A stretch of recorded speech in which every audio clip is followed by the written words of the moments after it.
Scaffolding erection जो करता है, तो यहाँ हमको अभी तक कोई स्कैफोल्डर नहीं मिला है। काम कर लेता है वो दूसरा बात है, लेकिन नहीं मिला है। तो उसमें कुछ कुछ बातें देखना जरूरी है। जो भी शटरिंग करता है या शटरिंग के बाद रोड फिटर है, वो भी देखते हैं। बनाता सब है और करता सब है, लेकिन कोशिश तो करता है, लेकिन पूरा नहीं होता है। तो स्कैफोल्डिंग में क्या है, सबसे पहले काम करने वाला आदमी तो ठीक होना ही चाहिए। इसके अलावा काम करने वाला आदमी के अलावा मटेरियल भी ठीक होना चाहिए। मटेरियल टेढ़ा मेढ़ा टूटा फूटा नहीं रहना चाहिए। जहां काम करेगा वहां जगह का लेवल सही रहना चाहिए। कहने का लूज मिट्टी नहीं रहना चाहिए। उसको ठोक ठाक करके लेवल एक करना है।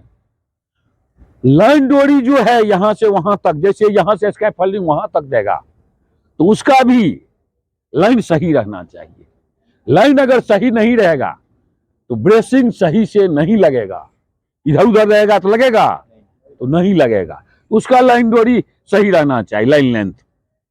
इसके अलावा यहां जहां भी काम करेगा, वॉल और स्कैफोल्डिंग के बीच में मिनिमम दूरी कम से कम रखना चाहिए। वैसे नियम है 300 mm रखना जरूरी है।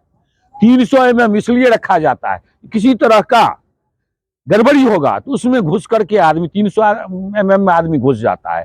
दुबला पतला घुस करके उसको ठीक कर सकता है, या कोई मटेरियल को सही कर सकता है, शटरिंग बोर्ड को सही कर सकता है। उसके अलावा शटरिंग बोर्ड जो है 300 mm, तो यहाँ के बगल में वाला जो स्कैफोल्डिंग जो भी लगाया है, यहाँ वाला तो ठीक है, मैक्सिमम 300 होना चाहिए। और वहां वाला क्या किया है, 500 दूरी कर दिया है। देखते हैं सरिया बांधता है यहाँ पर, खड़ा है यहाँ पर, सरिया बांध रहा है यहाँ पर, बीच में गैपिंग है। तो गैपिंग जो है तो हजार्ड है, खतरा हुआ कि नहीं, उसमें आदमी गिरेगा तो क्या होगा, नीचे गिर जाएगा। तो वो देखना जरूरी है। इसके अलावा स्कैफोल्डिंग जो खड़ा करेगा, तो खड़ा करने में क्या है, तो सबसे पहले सोल प्लेट दे देगा। सोल प्लेट नहीं है, सोल प्लेट वैसे 300 बाय 800 का आता है, और 300 बाय 300 का भी आता है, प्लेट आता है। प्लेट यहां उपलब्ध नहीं है, तो सोल प्लेट में प्लाई दे देगा। प्लाई तो दे सकता है, प्लाई पर क्या करेगा, बेस प्लेट दे देगा।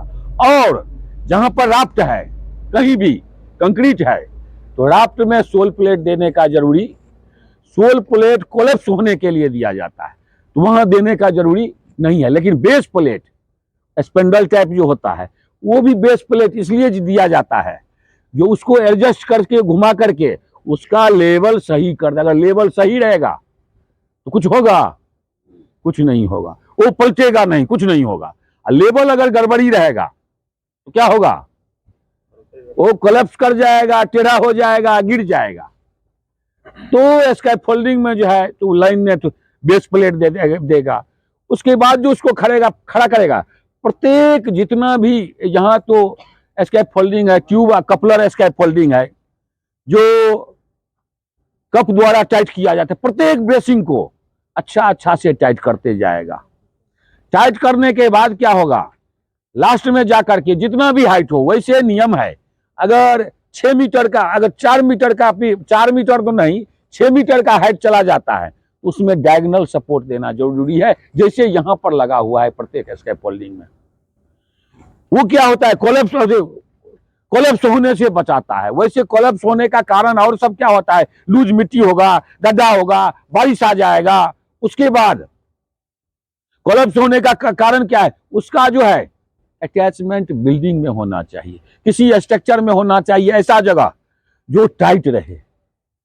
अगर हम यहां पर खड़े रहेंगे अकेले, या किसी को सामान को पकड़ के खड़े रहेंगे, उसमें बांध दिया जाएगा, हिलेंगे, वही बात उसमें भी है, वो टाइट रहना चाहिए। इसके अलावा ऊपर में जब जाएगा, ऊपर में जाने जो वर्किंग प्लेटफॉर्म कंप्लीट होना चाहिए। वर्किंग प्लेटफॉर्म में कहने का मतलब है जो जाली पूरा लगा हुआ रहना चाहिए, मिड रेल लगा हुआ रहना चाहिए, टॉप रेल लगा हुआ रहना। यहां देखते हैं जो स्कैप फोल्डिंग में टो गार्ड नहीं लगाता है। जो एलएनटी में काम किया होगा तो पता होगा जो टो गार्ड लगाया जाता है, टो गार्ड 100 mm का होता है, वैसे रिलायंस में 150 mm का टो गार्ड चलता है। टो गार्ड इसलिए दिया जाता है, किसी भी लूज मटेरियल अंदर में रहेगा तो नीचे गिरने से वो बचाता है, तो इसलिए टो गार्ड दिया जाता है।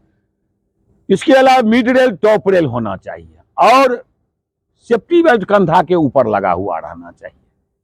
इसमें और 3 चीज क्या देखना चाहिए, अगर एक स्कैप फोल्डिंग यहां पर है, दूसरा स्कैप फोल्डिंग वहां से फिर चालू कर दिया है, इसका अटैचमेंट उसमें उससे अटैच करके रखना सब जरूरी है।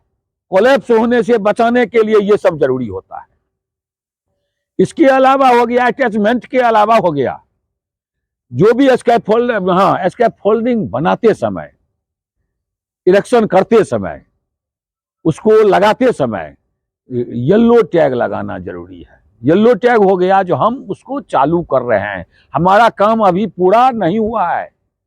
जैसे ट्रेन में होता है ना, पहले गाड़ी रुकता है तो देखेगा, पहले येलो देता है, रेड देगा तो रुक जाएगा, येलो देगा तो गाड़ी तैयार समझो जो आप तुम गाड़ी पर चढ़ जाओ, उसके बाद ग्रीन देगा तो हॉर्न दे करके गाड़ी को बढ़ा दिया जाता है, इसलिए येलो दिया जाता है। जब स्कैप फोल्डिंग कंप्लीट हो जाता है, सब कुछ जब जितना बात बताए वो अगर पूरा हो गया तब ग्रीन टैग दे देना है। और अगर उसमें गड़बड़ी है, जाली ओपनिंग है, हैंडलिंग लगा हुआ नहीं है, साइड सपोर्टिंग डायगोनल सपोर्ट लगा हुआ नहीं है, तो रेड टैग दे देगा। तो रेड टैग दे देगा तो क्या होगा, कोई जाएगा उसमें नहीं चढ़ेगा। और यहां देखते हैं जो उसमें भी अगर जाली का कमी है, तो जाली कमी को पूरा करने के लिए दे दो उसमें भी। अब काम रात में भी तुम लोग करता है तो थोड़ा सही तरीका से उसको करो।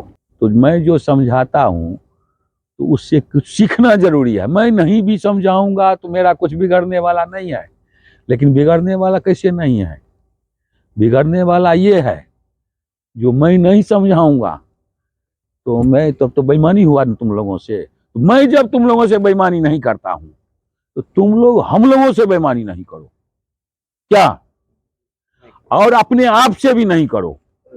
अपने आप से ये बेईमानी हुआ जो चेन स्ट्रिप कभी नहीं लगाया, कभी हैंड ग्लव्स नहीं पहना। हैंड ग्लव्स का ठीक है, थैंक यू। जय सुरक्षा, जय सुरक्षा, जय सुरक्षा। विश्वकर्मा भगवान की सेफ्टी फर्स्ट।